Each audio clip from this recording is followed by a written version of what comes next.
My family skipped my surgery for a cruise, so I changed my will mid-operation. They were on a yacht in Greece, while I lay under anesthesia, not knowing if my heart would restart on its own. And when it did, so did something else inside me. A quiet fire I hadn't felt in years. Before the surgery even ended, I had signed the papers that would change everything. But let's start. Before all that. Before the scalpel, before the pen, before the ocean between us. My name is Julia Farina. I'm 73 years old, widowed, and apparently obsolete. At least, that's what my daughter implied the day she hugged me goodbye and said, "Don't worry, Mama, you won't remember anything anyway." I used to think getting older meant becoming invisible. Turns out, it means becoming optional. Let me be clear. I was never a weak woman. Frail now. Yes, my knees don't like stairs anymore, and my lungs catch on cold mornings, but I raised 2 children through a recession, a cancer scare, and the death of a husband who loved me well but died far too early. I made school lunches while running a laundry kiosk 6 days a week. I kept the books, cooked the Sunday meals, and sewed every dress my daughter ever wore until she turned 17 and discovered Zara. The only time I truly slowed down was 2 years ago when my doctor told me my mitral valve wasn't closing right. "It's fixable," he said, "but not forever." At first, I ignored it. I told myself I'd get around to the surgery when the timing was right. After all, I still did the cooking on Sundays, still handled the books for my late husband's vineyard, which I never let go of, even after he passed. But in February, I collapsed. It happened at the market, right between the tomatoes and the oranges. I woke up staring at the feet of strangers. They said I was lucky it wasn't worse, that my body was still strong enough to withstand a fix. My son, Carlo, flew in from Naples that weekend. My daughter, Renata, called 3 times. I felt like a person again, a mother, not a burden. They were warm. They brought pastries. Renata helped me schedule the surgery for the 2nd week of April. "We'll both be there," she promised. Mama, I wouldn't miss it. She even asked the name of the hospital. She wrote it down. I saw her. She even repeated it, Ospedale di Santa Regina, 3rd floor, cardio. I should have known better. The day before my pre-op appointment, I came across a pair of sleek sunglasses on the entry table. They weren't mine. A thick envelope was half tucked underneath, bold blue ink, on a brochure. Mediterranean Splendor, 12 days, Santorini, Naples, Amalfi, Cannes. I froze. The cruise ship illustration stared at me, like it knew. I put it down. I told myself it was junk mail. Or maybe Renata's neighbor had left it. Or maybe they just talked about going, but never really booked it. Because surely they wouldn't leave me to face surgery alone. I didn't ask. I wanted to believe their words more than I wanted to believe my eyes. That was my first mistake. That night, I polished the silver tray my husband loved. I lit a candle next to his urn like I always do before hard days, and I packed a small bag for the hospital, nothing fancy, just a robe, 2 books, my slippers, and a folder. That folder had been in my dresser drawer for years. It was labeled, "If it comes to this." It contained a copy of my will, the house deed, our old vineyard transfer documents, and the notarized power of attorney from when I had my first arrhythmia back in 2000. That folder made me feel calm, because I wasn't alone. I had planned. I had proof. I had leverage. The morning of the operation, a hospital volunteer helped me settle in. They gave me a blue gown, wheeled me to the pre-op wing, and asked if someone would be joining me. I smiled and said, "They're on the way." They weren't. The nurse came back with warm socks and a clipboard of consent forms. I kept glancing at the door. At 10:07 a.m., my phone buzzed. It was a message from Renata. "Boarding now. Wi-Fi might be spotty. Sending love and smooth surgery vibes." She attached a photo. The Mediterranean shimmered behind them. My daughter wore a white sun hat. My son-in-law grinned with champagne in hand. In the background was the cruise ship, the Splendor. I stared at the screen, then at the ceiling. Then I laughed. Not loud, not bitter, just one soft breath of disbelief. So that was it. No bedside hand-holding. No prayers whispered before the anesthesia. Just a digital thumbs up and a hat I'd never seen before. That's when the surgeon came in. Dr. Salvi, a kind man, with tired eyes. He greeted me with a warm hand and said, "We're almost ready. Any last requests before we begin?" And I said something I never thought I would say before going under. "Yes, I need a pen." The nurse blinked when I asked for a pen. "Ma'am?" she said, hesitating with a heart monitor lead in her hand. I repeated myself. "I need a pen, and if possible, someone to witness a signature." Dr. Salvi raised an eyebrow, but didn't protest. "Do you mind if I ask what it's for?" I gestured toward the folder in my lap. "Personal estate matters. I want it on paper before the anesthesia, just in case." He studied my face for a moment. Deep lines, steady gaze, no tremble in my voice. Then he nodded. "We have a notary on staff for transplant cases," he said. "Give me 5 minutes." And just like that, everything started to shift. I opened the folder again. My hands were steady now. Not cold, not panicked, just Inside were 6 pages, 1 copy of my will, 1 property reassignment form, unsigned, 1 notarized power of attorney that I never gave to Renata, 1 document I never thought I'd use, revocation of previous bequests. That last one had been prepared years ago at my husband's suggestion. "Just in case the family forgets who bled to build this," he'd said, tapping his chest with a crooked smile. Giovanni was a practical man. He loved his wine, his children, and his land. In that order, he also believed in safeguards. "You don't sign away your life and trust it'll stay sacred," he used to say. "You write things down, you date them, you keep the power in your own hands until your hands stop working." Mine still worked. The notary came in, a young man, maybe 30, with a crisp white shirt and kind eyes. His name tag read Matteo Romano. "I'm told we're doing this quickly," he said. "Yes," I replied, "before I go to sleep." He looked surprised, but didn't comment. Matteo set up his clipboard. The nurse stood nearby, confused but cooperative. I slid the revocation page to the top of the folder and uncapped the pen. The line for the date stared at me like a dare. I wrote, "April 12, 2025, Ospedale di Santa Regina, pre-surgery." Then, my name, Giulia Farina. Same as I'd signed it for every school permission slip, every vineyard invoice, every marriage certificate copy. The pen hovered over the property reassignment form next. The spa business my daughter had begged me to co-sign for 3 years ago was now about to be placed in my name fully. She'd promised me partial profit share. I never saw a cent. She'd promised she'd never forget what I did for her. Well, I wouldn't either. I signed the transfer form cleanly. Matteo stamped the page with that satisfying thunk of official ink. Then he signed. Then the nurse. All 3 of us, silent, focused, efficient. When it was done, I whispered a small thank you. Matteo nodded, gathered his things, and asked if I wanted copies scanned. I shook my head. "I want them delivered." He looked startled. "Delivered?" I smiled. "To my lawyer. His office is 5 blocks away. He knows this was a possibility." I handed him a second envelope, pre-sealed and labeled Marcello Bianchi, Escol. Inside, a note from me, copies of the just signed documents, and instructions.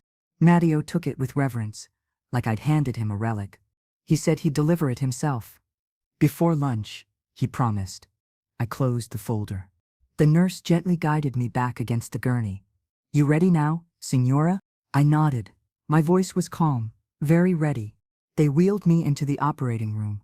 The lights were too bright. The metal tray beside me shimmered with sterile tools. I heard beeps, murmurs, the slow preparation of anesthesia. As the mask came over my nose, I caught the faintest trace of lavender soap from the nurse's gloves.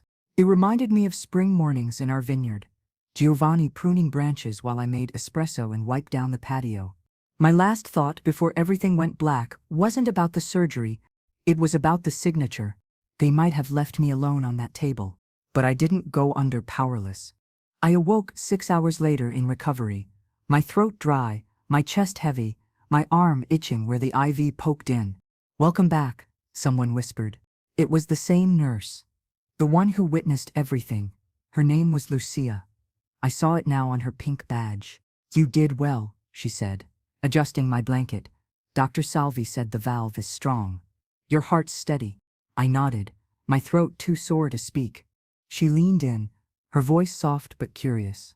"That notary, He said, "Your lawyer already received the documents. Signed, sealed.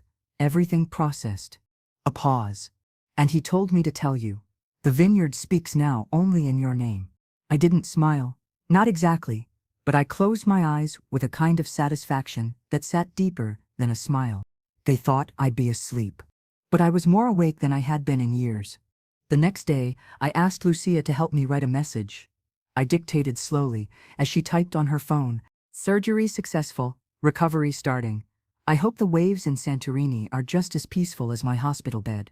She raised her eyebrows. I asked her to send it from my phone. When Renata received it, she replied with 3 emojis and a stock photo of a sunset. She still had no idea what I'd done. But she would soon. 2 more days passed in the hospital before I could sit up without the world spinning like a carousel. Lucia, the nurse who had stood beside me like a sentinel, made sure my tea was strong and unsweetened, just the way I liked it. She never asked what I'd signed, but she knew. Some women don't need the details. They recognize quiet power when it's breathing next to them. Renata texted again on the 3rd morning. A selfie. She and Enzo were on a stone-paved terrace, white wine glasses in hand, blue sky behind them. Caption: "Miss you, Mama. Santorini is paradise." No mention of the surgery. No question about my condition. Just the vacation glow, and a caption written like I was a postcard recipient, not her mother recovering from open-heart surgery. I didn't reply. Instead, I asked Lucia if she could help me look up my lawyer's office online. She wheeled over her phone, opened the browser, and I typed in Studio Legal Bianchi and Figli, Firenze. The number was the same as ever. I dialed and waited. A familiar voice answered. "Studio Bianchi, buongiorno. Marcello, it's Giulia Farina," I said softly. "Tell me, did the envelope arrive?" There was a pause just long enough to confirm everything I needed. "It arrived. I've reviewed it all. Your signature is clean. Witnessed, time-stamped. The power transfer is official." I exhaled. "And the spa?" Marcello chuckled. "As of yesterday, your name is now listed as the majority shareholder. We've frozen the commercial accounts until further notice, pending your direction." "And the house?" "Also under your sole authority. I followed your instructions to the letter. Your daughter won't be notified until the week's close, unless you say otherwise." I nodded, even though he couldn't see it. "No notice yet. Let them enjoy their ocean." There was another pause, this time heavier. "You did the right thing, Giulia. If Giovanni were here..." I stopped him. "He is. In the paper. In the ink." After the call, I sat still in the silence, listening to the soft hum of my heart monitor. It beeped steadily. Mine again. Completely mine. Lucia came back in and noticed the expression on my face. "You good, Signora?" I turned to her and smiled. "I'm awake, finally." By the 5th day, they moved me into the recovery wing. The food was bland, and the view overlooked a construction site. But I didn't care. Because that's when the messages started to change. Renata's first concern wasn't about my health. It was about access. "Mama, I tried paying the spa payroll, but something's wrong with the account. Did you do something on your end?" I didn't reply. An hour later, Enzo sent one too. "Hey, just a heads up, the villa's security system logged us out remotely. Can you check it?" That made me laugh. Out loud this time. A dry, amused chuckle that startled the nurse walking by. They were halfway across the Aegean, and only now realizing the anchor had been lifted from under them. That night, as I sipped chamomile tea and looked out at the scaffolding, I opened a new note on the hospital's provided tablet. I began typing something I hadn't dared write in years. "To be read upon my full recovery, or death, whichever comes first." I wasn't planning to die, not anymore, but I had started thinking about legacy again. Not inheritance. Legacy. There's a difference. Inheritance is what you leave behind. Legacy is what you choose to leave behind. Renata always thought I'd be buried beneath gratitude, my memory wrapped in ribbon because I'd helped build her life. She never once imagined I'd reclaim it. 3 days later, I was discharged. Lucia helped me into my coat. My kerchief had slipped, and she gently fixed it like a daughter would have. "I'll miss you," she said. "You're one of the only patients who didn't complain once." I squeezed her hand. "You saw me when others didn't. I won't forget that." I left the hospital holding my cane in one hand and the leather folder in the other. Inside was a new document, freshly notarized, durable control of all current assets, revoked successor access. Marcello had dropped it off himself. My phone buzzed again as I reached the cab. Mama, are you ignoring me? The landlord just called. He said there's a hold on the spa's lease, and the business tax ID is under review. What is going on? Still, I didn't answer. By the time I arrived home, the spring air had changed. The lemon tree by the front gate was blooming again. Giovanni always said it only bloomed when the house was safe. I stepped inside. The floor was cold, quiet, clean. My neighbor had watered the plants, and the hallway smelled faintly of rosemary. I went to the old filing cabinet in the study and pulled out Giovanni's ledger, the original one, from when we first started the vineyard. I hadn't opened it since he passed. Between the pages was the first check Renata ever wrote to me. $60 for a broken refrigerator. She'd insisted on paying me back. That was long before the cruise photos, the spa betrayal, the smiles that never reached her eyes. I tucked the check into the folder beside the spa documents and sat down at the kitchen table. I made coffee, old-fashioned mocha, on the stove and poured it into the chipped cup Giovanni always used. The silence in the room was no longer suffocating. It was mine. The cruise ended the same day my strength returned. I was slicing a ripe pear in the kitchen when the doorbell rang. Not once. Twice. Then, rapid fire like they were testing if I'd suddenly gone deaf after surgery. I didn't rush to answer. I finished my slice first, wiped my knife, rinsed my hands, and patted my kerchief back into place. Then, I walked slowly to the door. There stood Renata, suitcase in one hand, sunglasses pushed up on her head like she was still on vacation. Behind her, Enzo was on the phone, pacing near the gate, his face contorted with frustration. "Mama," she said, her voice bright and thin. "The keys don't work." I leaned against the doorframe, cane in hand. I had the locks changed. She blinked like I'd slapped her. "What? Why?" "Security," I said flatly. "You were gone, and I was recovering." Enzo approached. "Is something wrong with the accounts? The property? The spa?" "The bank said we're locked out temporarily," they said. "Temporarily." I looked at him and gave the smallest nod. Yes, that was intentional. His lips parted. "By whom?" "By me." The silence that followed was so thick, it felt like winter had returned to Tuscany. Renata stepped forward, her voice turning. "Mama, I don't understand. We were just on a cruise," I cut in. "Yes. Santorini. You didn't forget to send me the photos." Her mouth closed, her cheeks flushed. "May I come in?" she asked, tone brittle. I stepped aside slowly, letting them enter like guests instead of family. And that's exactly what they were now. Visitors. The house was spotless, the rosemary on the counter fragrant, the new documents stacked neatly on the table. Renata looked around. She must have sensed something had changed. Not just the locks. Everything. They didn't sit. "I'll make coffee," I said. "I don't want coffee," she snapped. I turned. "That's fine. I didn't ask."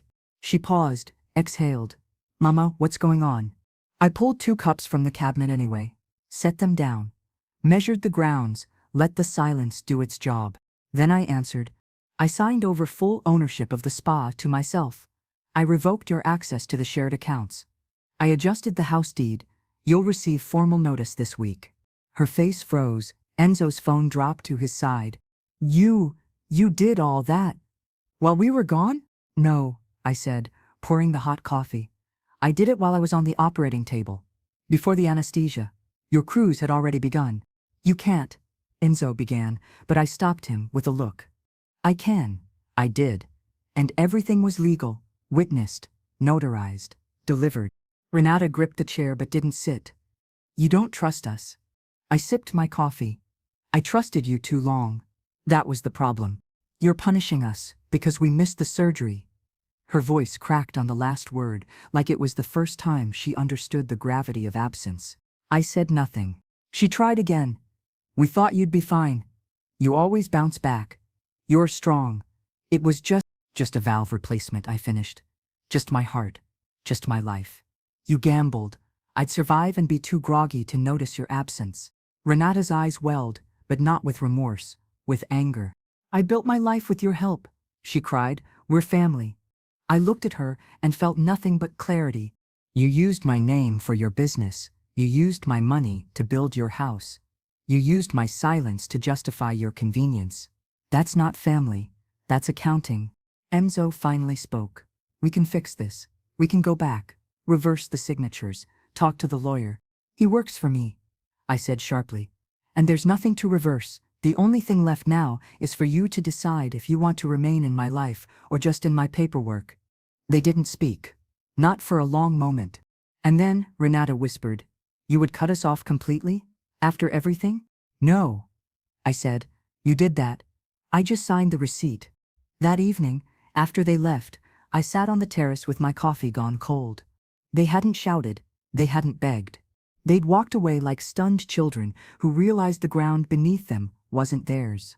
I expected tears, but none came. Instead, I thought of Giovanni. I remembered how he'd once told me, blood is not the proof of love, behavior is. And today, I finally behaved like someone who loved herself. The next morning, I received a bouquet. White tulips. No note. But I recognized the florist tag.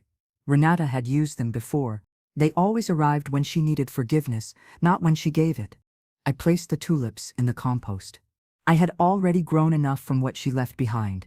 3 days after they left, I received a voice message. Enzo. He sounded different. Not angry, calculated. We just want to talk, Julia. That's all. Maybe it got too emotional. Let's sit down. No lawyers, no signatures, just family. I played it twice, once to hear the words, once to hear what he didn't say. I knew that tone. It was the same one he used the first time he convinced Renata to lease the commercial building under my name for tax purposes. The same tone he used to pitch his herbal detox idea, which failed in 6 weeks. They weren't reaching out to repair anything. They were circling, waiting for a weak spot to show. I made no reply. Instead, I took a walk down the hill to the notary's office in the old quarter. The same stone building Giovanni and I had signed our vineyard title in, years ago, under a leaky roof and with ink that smudged. This time, I brought a clean folder, sealed and labeled. Amended Testament, mate. Inside, a new will. Marcello had helped me draft it the day after I left the hospital. Simple, precise. If anything should happen to me, the house would go to my cousin's daughter, Chiara, who had nursed me for a week last year when I had shingles. The spa business would be donated to a regional women's cooperative. Every account Renata once touched was rerouted into a private trust, with instructions to support aging caregivers in Tuscany. Nothing to her, nothing to Enzo, nothing to the ones who had chosen a cruise over a hospital bed. After notarizing the document, I stopped at the corner cafe. The owner, Raffaele, remembered me. Signora Farina, he said with a grin. Long time. I had a surgery, I told him, taking the stool near the window. You look stronger now, he said. Not just better, stronger. I nodded. I signed something today. Something permanent. He raised his espresso. To permanence. That afternoon, my landline rang. Voicemail again. This time, Renata's voice. You've made your point, Mama. Okay, we get it. But freezing the business accounts is dangerous. People rely on those paychecks. I smiled bitterly. Now they remembered the staff. I had already arranged a contingency payroll with my lawyer, quietly, respectfully. The workers would be paid on time, their contracts honored. But their new employer was no longer Renata's wellness brand. It was a woman they'd never met. Me. No motivational posters, no fake empowerment slogans, just real wages and fewer lies. The next morning, I sat by the kitchen window folding linen napkins when a car pulled up. Renata again. Alone this time. She didn't knock right away. She stood at the gate for a while, like she was rehearsing. When she finally stepped in, I was already waiting with the door open. I came to apologize, she said. I didn't say anything. I stepped aside.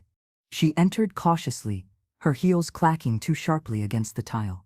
I didn't realize how much it would hurt you, the cruise, she said. You didn't ask, I replied. If you had, I would have told you.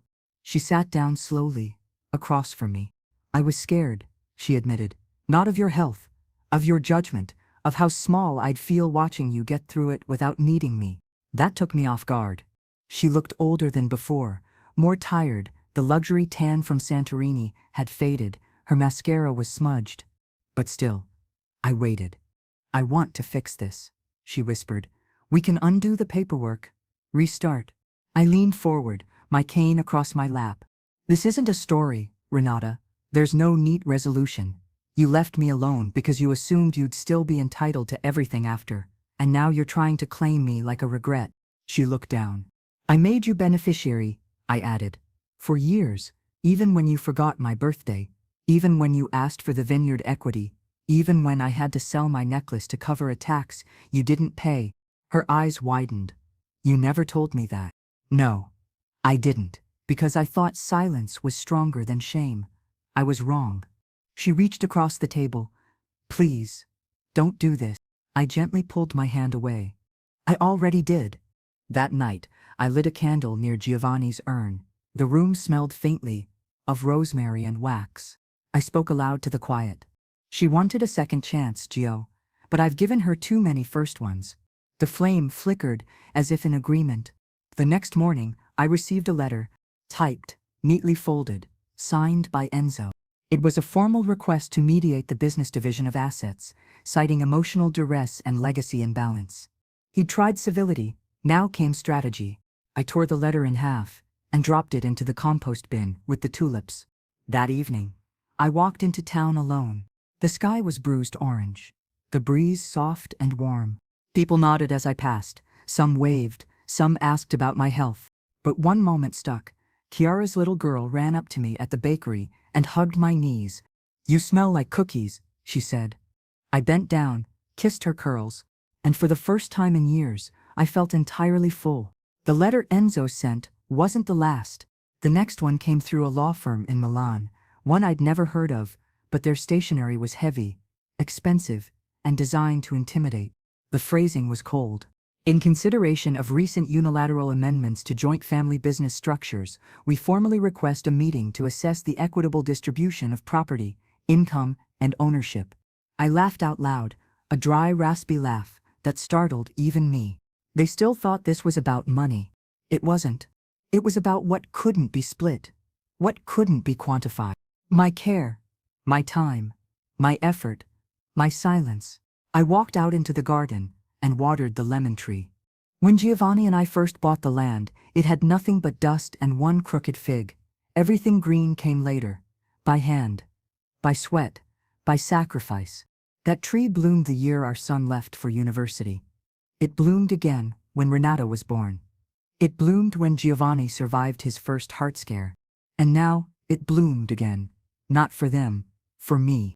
I trimmed the branches gently. They didn't need to know what I'd given the land to get fruit. It still remembered. That afternoon, I called Marcello. "They've lawyered up," I said, reading the firm's name aloud. He chuckled. "Already?" They didn't wait long to panic. "I don't want to respond formally. Not yet. Do you want me to draft something anyway?" I shook my head, though he couldn't see it. "No. I want them to feel the silence." Marcello paused. "Giulia, are you sure?" "I've never been more sure." The next few days passed without word. Then the gossip started.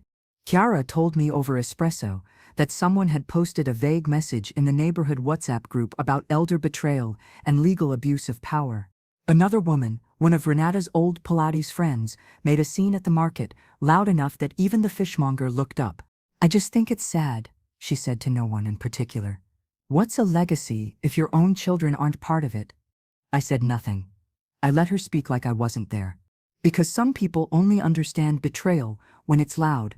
They don't recognize the quiet kind, the missed visits, the forgotten birthdays, the postponed surgeries, the calls that never come unless they need something signed.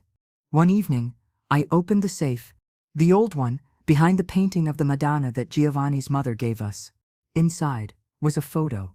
Renata, age 9, holding up a science fair ribbon, standing in the vineyard rows with a huge smile.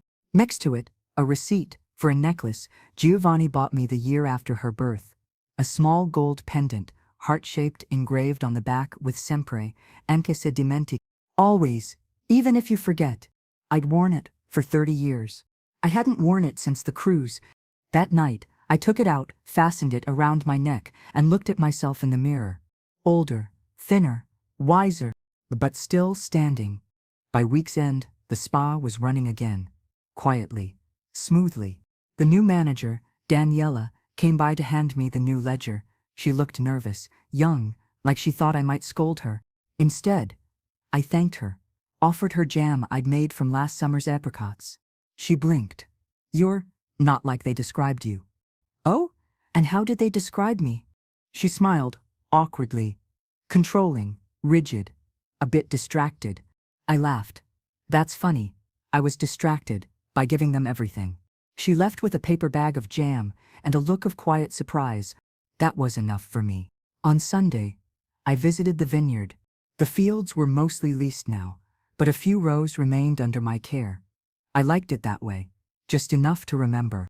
I walked the southern edge, cane in one hand, plastic bucket in the other. I clipped a few sprigs of wild lavender that had sprung up where the irrigation pipe used to run. They weren't meant to grow there, but they did. Wild things find a way. As I turned to go back, a soft voice called behind me, "Mama." I turned. Renata stood at the top of the hill, hair tied back, her face red from walking or shame, maybe both. I didn't speak. She approached slowly. "I didn't come to fight." Still, I said nothing. She reached into her coat and pulled out a letter. A real one, handwritten. "I wrote this," she said, "in case you won't let me talk again." I took it without reading, slipped it into my pocket. She looked at the lavender in my bucket. "Still harvesting?" I looked her in the eyes. "Only what's worth keeping." She nodded, swallowed, then turned and walked away. I sat on the edge of the barrel platform and opened the letter. It wasn't dramatic. No apologies carved in poetry. No blame shifting. Just simple admissions. That she'd failed to show up. That she chose comfort over care. That she didn't expect consequences because for too long I'd never given her any. At the bottom, she'd written, "You taught me how to build, but I never asked how not to destroy." I folded the letter. Did I forgive her? Not yet, but maybe someday, because even old trees give fruit again, if the pruning is done right. The day after I read Renata's letter, I lit the stove early. The house was still. No texts, no footsteps, no shouts about lost keys or Wi-Fi passwords. Just me, the kettle, and the sound of water beginning to hum. I sat at the small kitchen table, folded Renata's letter again, and tucked it into the ledger beside Giovanni's vineyard notes. I didn't know what I would do with it long term, but it didn't belong in the trash. Not yet. There's a strange thing about silence. People fear it, but I've learned to use it. It's not empty, it's full. Full of answers. You don't have to say aloud. For the first time in years, I opened the drawer below the oven. The old baking pans were still there, though a bit rusted at the edges. I pulled out Giovanni's favorite, the one we used every October to bake fig bread for the neighbors. I'd skipped it the last 2 years. Too tired, too busy, too alone. But now I had space. I walked into town just as the market opened. The sky was soft blue, the air warm enough for linen sleeves. I wore my old canvas tote over one arm and moved slowly but deliberately. People noticed. A few nodded. One or two asked about the surgery. One woman, Alina, the widow who ran the flower stall, stopped me. "You look lighter," she said. "Lighter?" She smiled. Like someone who closed a door or opened one. I smiled. Maybe both. I bought 3 bundles of fresh figs, a wedge of young pecorino, and flour from the same man who used to flirt with me when Giovanni was alive. On the way home, I stopped by Chiara's to drop off a bag of leftovers from yesterday's roast. Her little girl ran out with chalk-dusted fingers and kissed my wrist.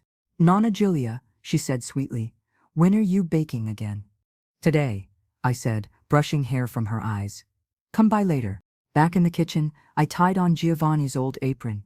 It still smelled faintly of oregano and soap. The figs were perfectly ripe, plump, dusky, and sweet with memory. As I sliced them, I remembered how Renata used to beg to lick the spoon, how she'd eat the edges of the crust first, saving the soft middle for last. I let the memory come, then I let it go. By noon, the house was warm with the smell of bread and sugar and something else, something clean and old, like a chapter closing without slamming shut. That afternoon, I set 3 loaves on the windowsill to cool. 1 for Chiara's family. One for the cafe owner, who always saved me the corner seat. One for me. And as the scent drifted into the open air, I did something I hadn't done in years. I took out a notebook and wrote down everything I remembered about my grandmother's original fig bread recipe. Every tweak I'd made, every mistake that turned into a tradition. Legacy, I realized, wasn't what you handed over in a will. It was what people remembered when they stood in a kitchen and said she always added a pinch of cinnamon. That evening Chiara and her daughter came by. They brought me a bundle of herbs and a note in crayon. It said, "Thank you for the bread and the quiet house." I set the note next to the basil jar and laughed. Yes, the quiet house. Not empty, just full of what mattered. Later that night, a knock came at the door. Not rushed, not entitled, just soft. I opened it to find Daniela, the new spa manager, standing nervously with a box in her arms. "These came," she said. "I thought you might want to see." I let her in, and we set the box on the table. Inside, letters. Dozens of them.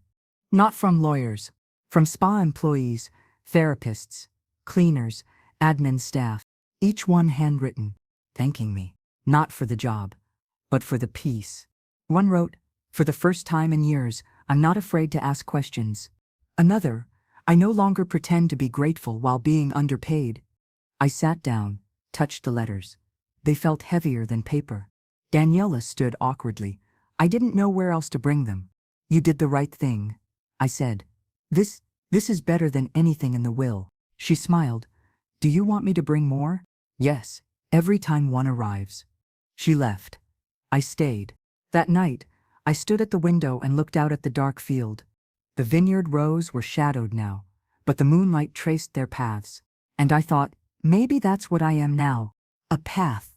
Not the fruit, not the branch, but the space where something once grew and might again. The town's spring fair was scheduled for Sunday. I hadn't attended in years. It had always been Giovanni's thing. He'd drag me out of the house with promises of fresh olive oil, accordion music, and fire-roasted chestnuts, even when I complained about the crowds. He'd wave at every other vendor, buy things we didn't need, and kiss my hand in public just to make me blush. After he passed, the fair felt like a memory I couldn't walk through without tripping on ghosts. But this year, something was different. Maybe it was the bread. Maybe it was the peace. Maybe it was that I finally had no one's shadow left to stand in. I dressed slow that morning. Kerchief tied tight, blouse crisp under my old wool shawl. My cane steady beside me. When I opened the front door, the air smelled like citrus and baking stones. Down the street I could already hear the buzz, laughter, music, the flicker of distant applause. I locked the door. Not because I feared anything, but because I finally had something worth coming home to. The square was alive. Children ran with paper windmills. Old men huddled around folding tables playing cards. A group of teens were filming something with a drone that kept whirring above the rooftops. And the scent, rosemary, focaccia, porchetta, powdered almonds, everything blended into one thick aroma of warmth and noise. I wandered slowly, stopping here and there to admire crafts or chat with vendors. They remembered me. Not as Renata's mother. Not as the spa investor. Just me. Giulia. Toward the end of the stalls, I noticed a wooden display board posted near the old fountain. Community Recognitions, Spring 2025, it read at the top. Beneath it were handwritten cards clipped to twine, small notes submitted by townspeople, recognizing acts of kindness, strength, and quiet service. I leaned in closer to read them. To the woman who paid my water bill when I had nothing, thank you. To the lady who brings fig bread in silence but leaves joy behind, bless you. And then, one in red ink. To Giulia Farina, for reminding us that legacy isn't inheritance, it's integrity. I didn't cry. I just stood there, letting it settle into me like sunrise. Across the square, I saw a small booth labeled Local Heroes Interview Series. A young man with a camera stood beside it, gesturing to a line of folding chairs under a canvas tent. Before I could turn away, he called out to me, "Nonna Farina." I blinked. "How do you know me?" He smiled. "My grandmother works at the spa. Said you're the reason she finally stopped crying before work." He gestured toward the chair. "Would you mind answering a few questions?" I paused, then walked over, slowly, deliberately. I sat. The canvas above me flapped gently. The sunlight filtered through in soft, honey-colored stripes.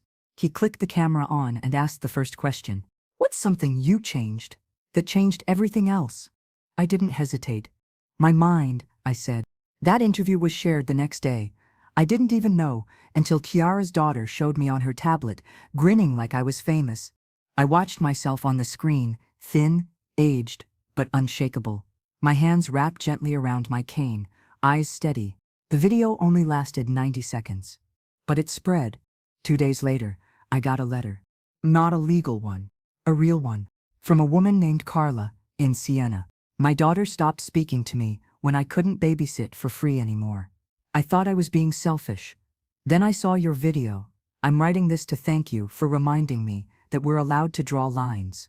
That same week, another came from a widow in Livorno. I changed my will last night. Not to punish, but to protect what still matters. I read them slowly, then reread them. They didn't praise me for revenge. They thanked me for clarity. Later that week, Chiara came by to pick up more jam. She asked quietly, "Have you spoken to Renata?" I shook my head. "Not since the letter. Will you?" "I don't know." Chiara nodded, like she understood. "You don't owe her forgiveness," she said, "but you might owe yourself the choice." That evening, I lit a single candle in the hallway. The house was otherwise dark. I sat on the floor beside the bookshelf and opened Giovanni's old notebook. At the very back, scrawled in his hurried, impossible handwriting, I found a quote I'd long forgotten. "The day they leave you alone is the day you get to choose who you really are." I read it 3 times. Then I closed the book and whispered, "I think I'm finally choosing." It began with the car. A sleek black coupe that I never liked, never drove, but still paid insurance on, because Enzo insisted it was brand continuity for the spa. The license and ownership were in my name. The bills were mine, the repairs too. Marcello had warned me. "You've still got assets tied to them in small ways. Tidy up." So I did. The car was sold quietly, legally, and at a good price. The check came in my name alone. I left a short voicemail on Enzo's work line. "The car is sold. Please don't call me about it again." No emotion, no explanation, just closure. The next day, Renata called from an unknown number. I knew it was her from the way the silence on the line waited before speaking. "You're serious, aren't you?" "Yes," I said. "You're really doing this? All of it?" "Yes." There was a pause. Then something softer. "I thought you'd give in.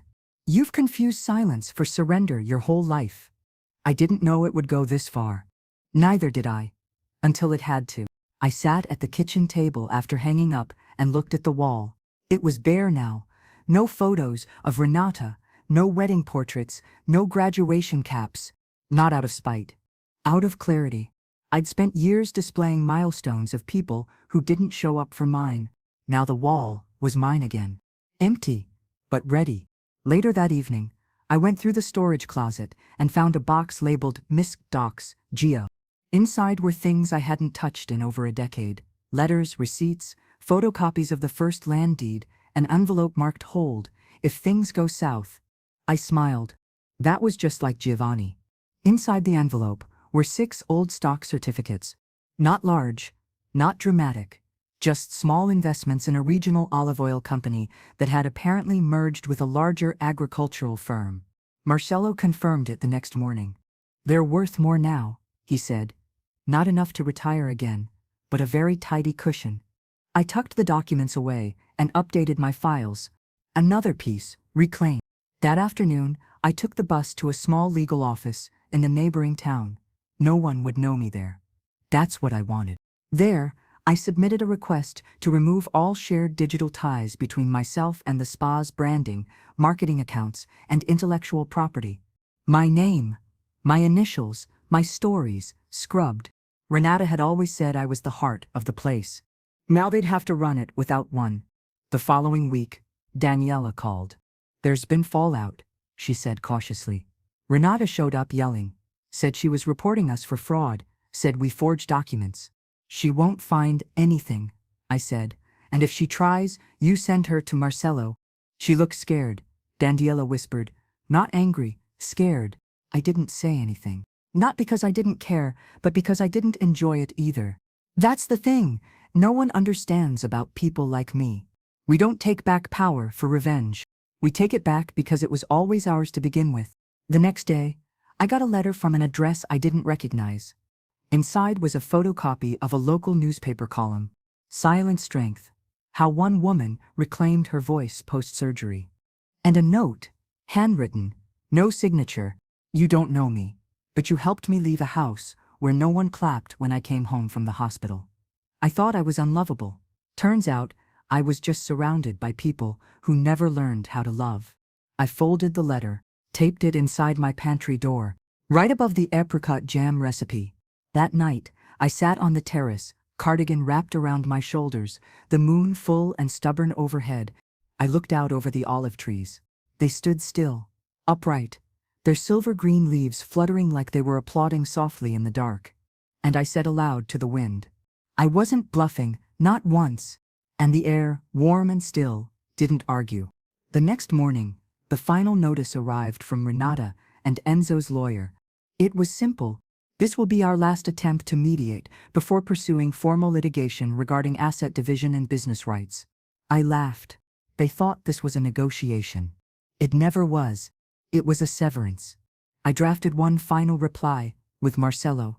It read, "There are no shared assets. There is no outstanding debt. You were removed because you removed yourselves. All transitions were filed legally and transparently. You may contact my legal representative if further clarification is needed. I will not be attending any meetings. There is nothing left to discuss." I signed it, scanned it, sent it. Then I walked to the cafe, ordered a cappuccino, and left a slice of fig bread for the owner's mother. Let them chase lawyers. I had recipes to write. 2 weeks passed without a single call, message or letter from Renata or Enzo. The silence, this time, felt like something different. Not peace, not war, just vacuum. I knew they weren't done. People like that don't retreat. They pause. They regroup. But I didn't wait for the next strike. I moved forward. I started with the photographs. There were dozens, some dusty, some curled at the edges, some stuck behind glass. Most of them taken in the first half of my life. The half where I was always behind someone else. I cleared the shelves with a soft cloth and laid each photo on the kitchen table. Wedding day. Giovanni, holding Renata. Enzo's 5th birthday with the paper crown. The last Christmas before the spa opened, before Renata's husband started calling me the help with a grin. I studied each one. And then I did what I never thought I would. I started removing them from their frames. Not to throw away. To store properly. To archive, not glorify. Memories are not shrines, they're seeds. And not all of them deserve to grow. Once the shelves were bare, I replaced the space with something better. A small ceramic bowl Chiara had gifted me, filled with dried lavender, one hand-woven tapestry from Sicily my mother had hidden away during the war, a framed recipe card written by my grandmother in smudged fountain pen ink, titled simply Per le brave donne con poco tempo, for the good women with little time. I stood back and looked at the shelf. It wasn't crowded, it wasn't loud, but it was me. Later that afternoon I sat in the garden with a notebook. I made a list, not of grievances, of things I still wanted to do before I couldn't. Write a full cookbook with vineyard stories, host a small lunch for the spa staff, teach Kara's daughter how to make jam, walk the southern vineyard path without help, at least once more. There was something sacred in putting it down in ink. I wasn't done living. I was just done being used while doing it. The next day, the doorbell rang. I opened it to find a man in his early 40s with a pressed shirt and an embarrassed smile. "Signora Farina?" he asked. I nodded. "I'm Carlo. I do digital archiving. Daniela at the spa said you might want help recording your story for posterity." I raised an eyebrow. "You do this for everyone?" "No, ma'am. Just the ones whose names get whispered with respect." That made me laugh. I let him in. For the next 3 days, Carlo came by in the afternoons. He asked questions, not prying ones, but thoughtful ones. What did the vineyard smell like in night? What's one moment you never told anyone, but think about often? What would you name a recipe for resilience? I answered carefully. I spoke slowly. I let the stories unfurl like vines. On the third day, he asked me if I wanted to be recorded on camera. I declined. I don't need to be seen, I said. I just want to be remembered correctly. He nodded. That's rarer than you think. Before he left, he handed me a small hard drive and said, "These are your files, your legacy. No one can change the way you told it." I thanked him. Then I set the drive in the drawer under my ledger and locked it. That night, I lit a candle for Giovanni. I sat by the fireplace with a cup of chamomile and whispered, "I'm not who they said I was." The flame didn't flicker. It burned steady. The next morning, I received a message through the community network. An invitation. Not from my children. From a nearby village. They were organizing a panel of women over 65 who had taken legal action to reclaim family businesses or properties from exploitative situations. They wanted me to speak. I almost laughed. Me? A speaker? But something inside me tightened, not in fear, but in certainty. Yes, I would speak. I would stand, cane and all, not to shame them, to remind others they were never alone. The auditorium wasn't large, but it felt enormous from the wings. Rows of wooden chairs, freshly wiped, faced a small stage. A banner stretched across the wall above it. Inheritance of strength, stories from women who took it back. I arrived with Chiara and her daughter. The little one held my hand until I reached the stairs, then let go like she knew I needed to stand alone.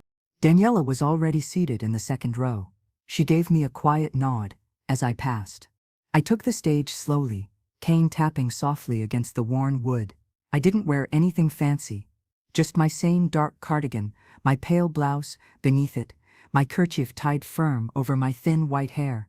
They didn't need decoration. They needed truth. There were 5 of us speaking that day.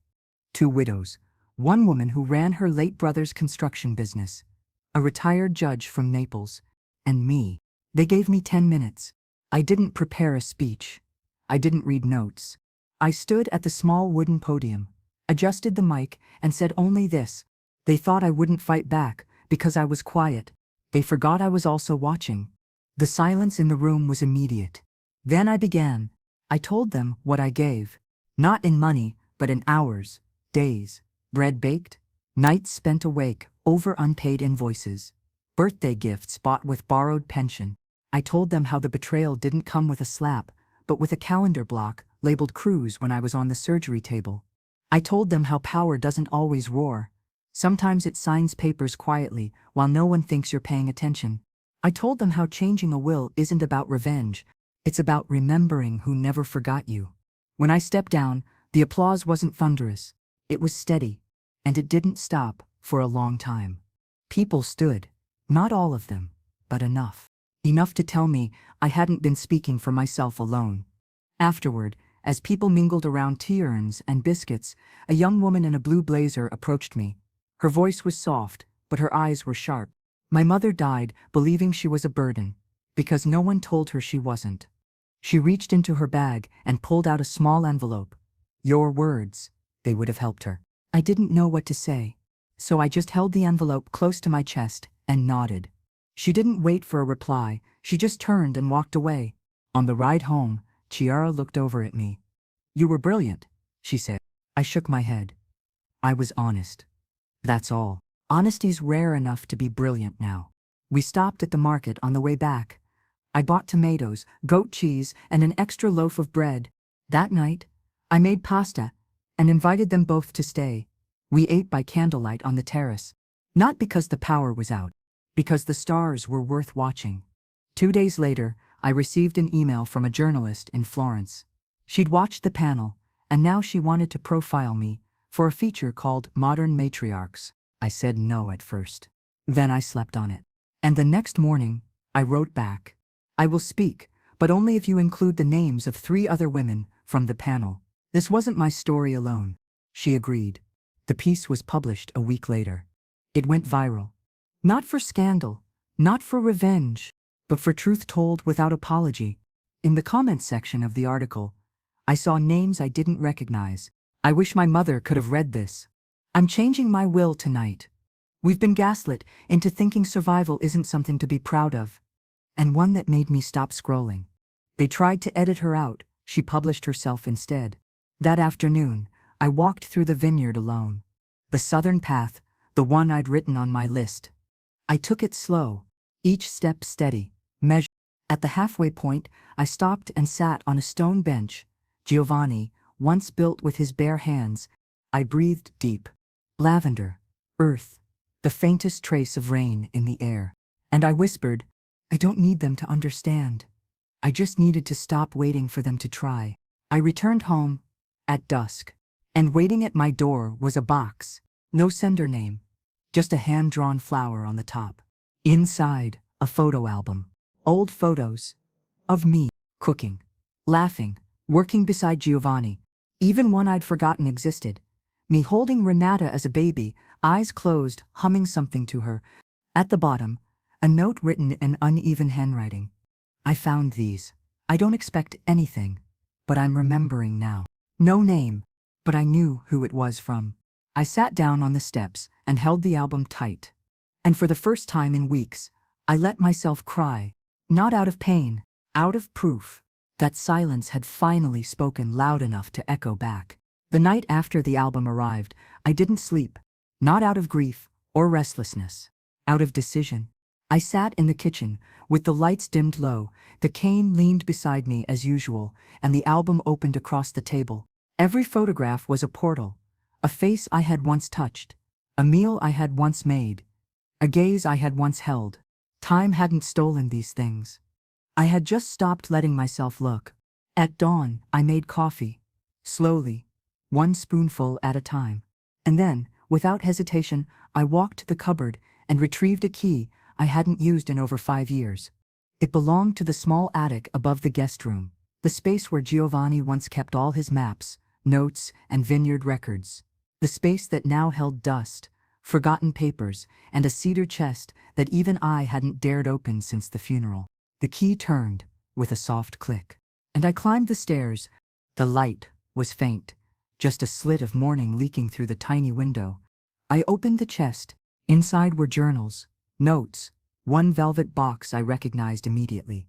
It had held my engagement ring before Giovanni slipped it on my finger in the middle of a thunderstorm. Beneath it all was something I'd almost forgotten.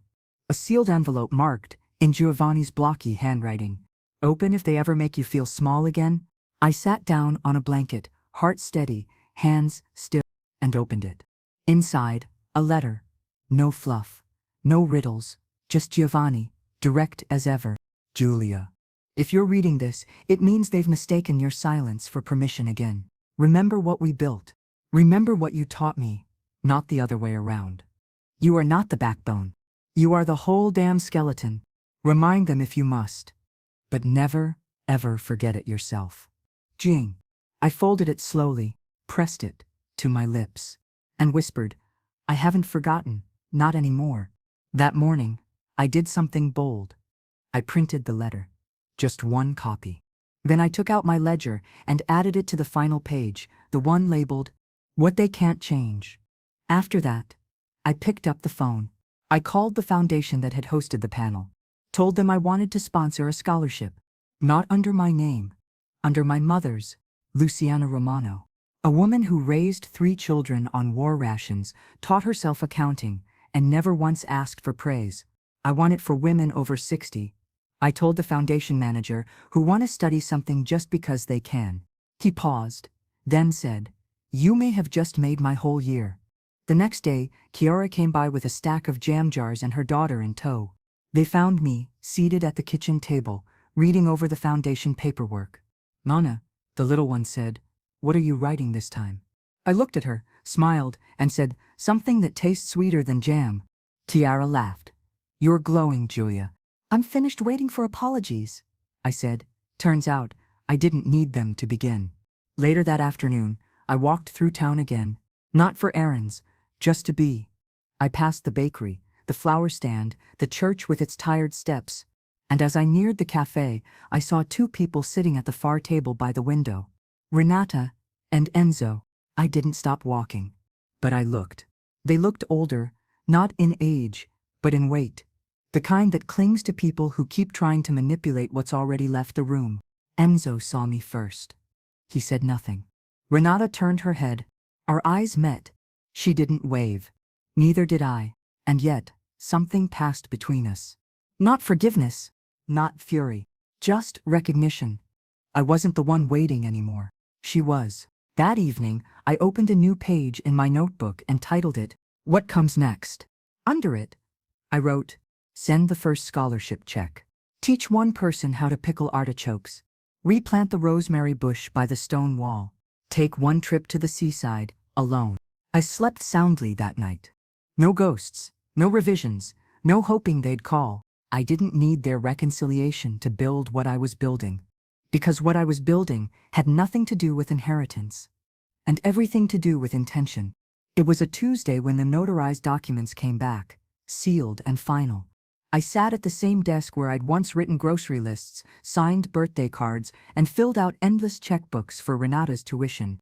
Now, I signed the last page of my amended will. Calm, certain, no second drafts. Marcelo called it elegant, but fireproof.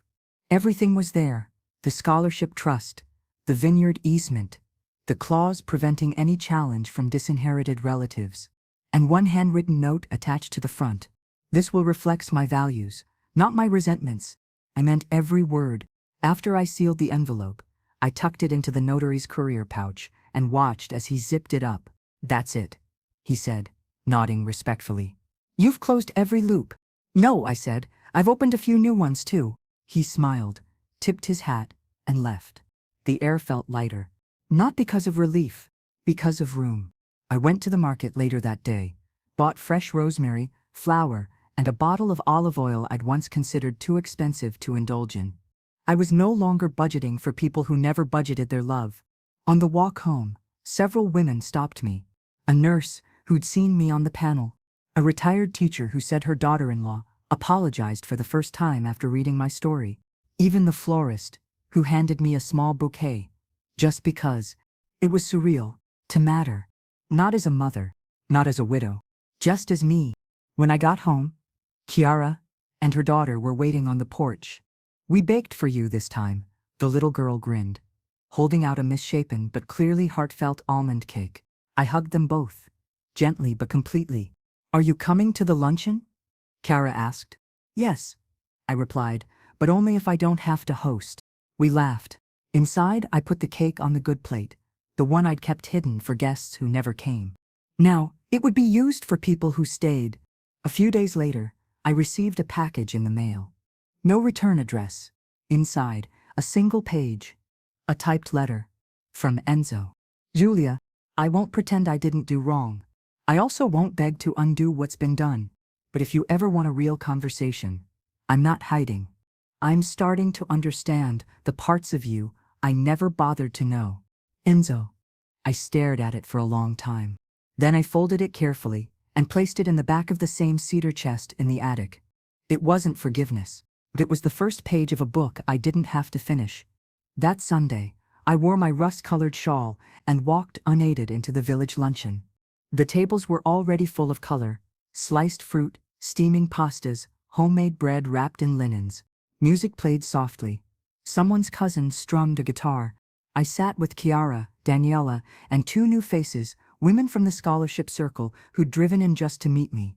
They asked about the vineyard, about recipes, about how to start again after 70, and I told them, "You don't start over. You just stop asking for permission." Toward the end of the afternoon, I stood up with my cane and tapped a glass. The chatter quieted. "I have only one thing to say," I began. "Thank you for not making me explain myself to be seen, for seeing me anyway." Then I smiled and raised my cup of lemonade. To all the women who didn't vanish, "We just moved the spotlight." They clapped, not because they were impressed, but because they understood. That evening, I returned home and opened the window. The breeze carried with it the scent of lemon blossoms and dust from the vineyard path. I walked to my desk, sat down, picked up a pen, and began writing a new recipe, one that blended apricot preserves with a vinegar reduction Giovanni once loved. I titled it, "For the Days They Said You'd Lost Your Flavor." I laughed, then kept writing. As the sun dipped behind the trees, I looked around my kitchen. Still simple, still humble, but entirely mine. Everything in its place. Every part of me, accounted for. I'm not bitter. Not even angry anymore. I'm just awake now. And every morning that I wake up and walk these same wooden floors, I remind myself of one thing. They didn't forget me. They never really saw me. Until I stopped asking to be recognized and started recognizing myself. They skipped my surgery for a cruise. I changed my will mid-operation. And that decision, quiet, lawful, final, wasn't vengeance. It was restoration. Now, when people speak of me, it's not in hushed tones at family dinners I'm not invited to. It's on panel stages, in scholarship letters, in jam recipes passed down in kitchens far from mine. That's the legacy I choose. And I didn't need anyone's blessing to make it real.